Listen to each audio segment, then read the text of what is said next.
בבקשה. אדוני היושב-ראש, גברתי השרה, השאילתה שלי מתייחסת למסמכי ועדת החקירה בעניין ילדי תימן. על רוב המסמכים בנושא שנמצאים בארכיון המדינה מוטל חיסיון של 70 שנה עד שנת 2071, ואני רוצה לשאול האם השרה פועלת להסרת החיסיון ולפרסום הפרוטוקולים של ועדת החקירה הממלכתית לציבור? אם כן, באיזה אופן? תודה, חברת הכנסת גלאון. גברתי השרה, בבקשה. אדוני יושב-הראש, חברתי חברת הכנסת זהבה גלאון, אני מודה לך על השאלה. התשובה היא שכן, אני פעלתי ופועלת. היות ואני רואה חשיבות רבה בפרסום החומרים לציבור, אני ביקשתי לקיים דיון בוועדה שבראשותי, ועדת שרים לענייני ארכיונים, על מנת לאפשר את פרסום החומרים שבמשך שנים היו חסויים.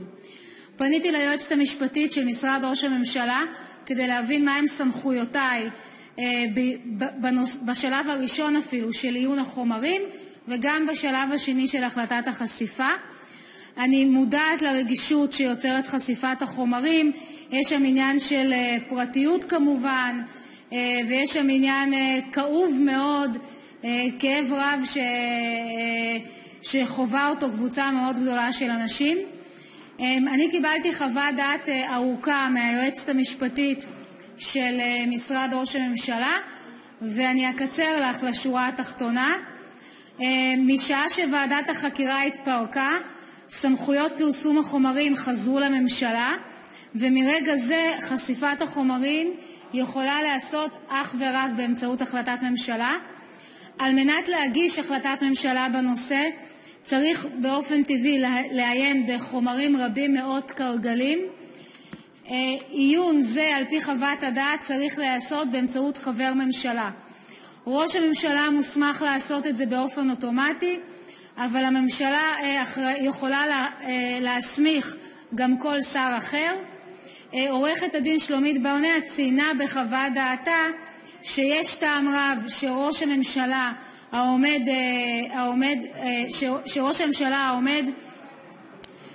בראש הממשלה שהקימה את ועדת החקירה והשר האחראי על ארכיון המדינה יובילו את המהלך, זאת אומרת או ראש הממשלה או לחילופין יש טעם בכך ששרת המשפטים תוביל את המהלך ותגיש הצעת החלטה לממשלה, נוכח זאת שהיא השרה שאחראית על חוק ועדות חקירה. אז אם אני מסכם את זה, או ראש הממשלה או אני, זה הכי הגיוני, או שהממשלה תסמיך כל שר אחר להתחיל לנבור בחומרים.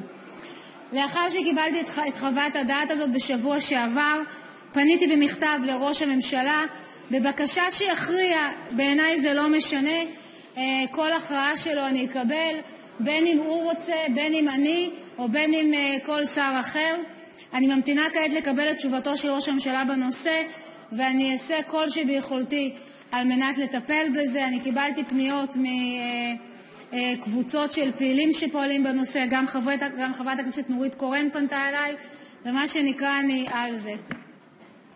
תודה לשרת המשפטים. חברת הכנסת זהבה גלאון רוצה לשאול שאלה נוספת, כמו גם חברי הכנסת יואב בן צור ודב חנין. אחר כך נשמע את השרה עוד פעם. גברתי השרה, אני קודם כל רוצה לשבח אותך על היוזמה הפעילה שאת נוקטת כדי להסמיך אותך או את ראש הממשלה. אם יורשה לי להשיא עצה, לא נראה לי שבין שלל התפקידים של ראש הממשלה הוא יכול להתעסק, אני לא אומרת את זה אפילו בציניות, אני מתכוונת לזה.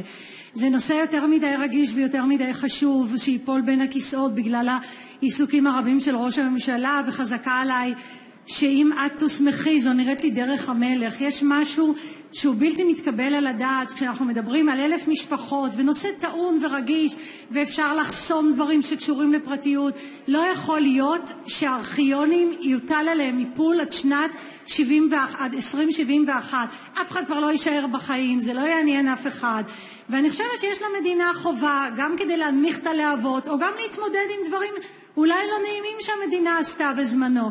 אני מברכת אותך על היוזמה שאת נוקטת. אני חושבת שהממשלה צריכה לקבל החלטה שמסמיכה אותך, והגיע הזמן לשים סוף לפצעים הכואבים האלה של פרשת הילדים החטופים. תודה רבה.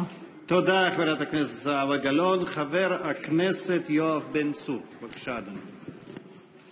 אני רוצה באמת להודות לגברתי השרה על היוזמה ועל הרצון באמת לפתור את הבעיה.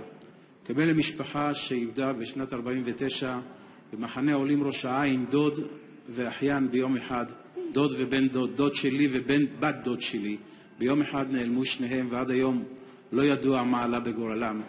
אני רואה חשיבות רבה בפתיחת החיסיון של התיקים. אני רוצה לשאול, א', מי קיבל את ההחלטה שהתיקים האלה יהיו בחיסיון עד שנת 2071? והשאלה השנייה, למה? תודה, גברתי. תודה, חבר הכנסת בן צור. חבר הכנסת דב חנין, בבקשה, אדוני, ולאחר מכן נשמע התייחסות שרת המשפטים. תודה לך, אדוני היושב-ראש. גברתי השרה, אכן הסוגיה שאנחנו מדברים בה היא אחת הסוגיות הרגישות והכואבות ביותר. ובמשך שנים רבות מדי מדינת ישראל התייחסה לנושא הזה כנושא או שהוא בכלל מוטל בסימן שאלה, או שאם יש נתונים אנחנו לא יכולים לדבר עליהם. הגישה צריכה להיות גישה הפוכה. אין שום סיבה, דבר שקרה לפני 60 שנה, לא להציג אותו בפני הציבור. גברתי בצדק מדברת על רגישויות של פרטיות. השאלה אבל איננה השאלה הפרטנית של שם כזה או אחר. יש כאן שאלה עם היבט ציבורי מאוד מאוד משמעותי. ולכן הפנייה שלי, ואני חושב שכולנו פה בכנסת מצטרפים לפנייה הזו, את ההליך הזה שמתבצע כרגע, שכפי שגברתי אמרה נמצא במגרשה של הממשלה, לסיים מהר. כדי שבאמת נוכל לדעת, נוכל לראות את המסמכים, ונוכל להביא את הדיון למקום יותר ענייני. תודה רבה. תודה, חבר הכנסת חנין. בבקשה, שרת המשפטים, חברת הכנסת איילת שקד. טוב, אני שמחה שאנחנו בעצם כולנו חושבים אותו דבר, שבהחלט לפחות צריך לעיין בחומר ולנסות להבין למה באמת החיסיון, למה הוחלט עליו לשנים כל כך ארוכות ורבות.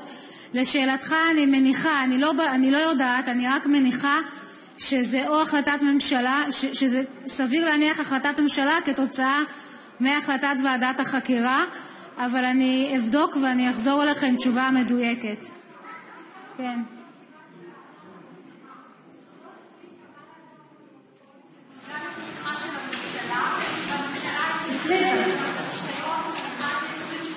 אז בבקשה, כפי שתיארתי לעצמי, זו החלטת ממשלה, ולכן, מכיוון שזו החלטת ממשלה, צריכה להיות החלטת ממשלה חדשה, על מנת לאפשר לפתוח את החומר הזה, ולפני זה צריכה להיות החלטת ממשלה, על מנת להסמיך את אחד השרים לעיין בחומר. בסדר? תודה לשרת המשפטים, חברת הכנסת שקד.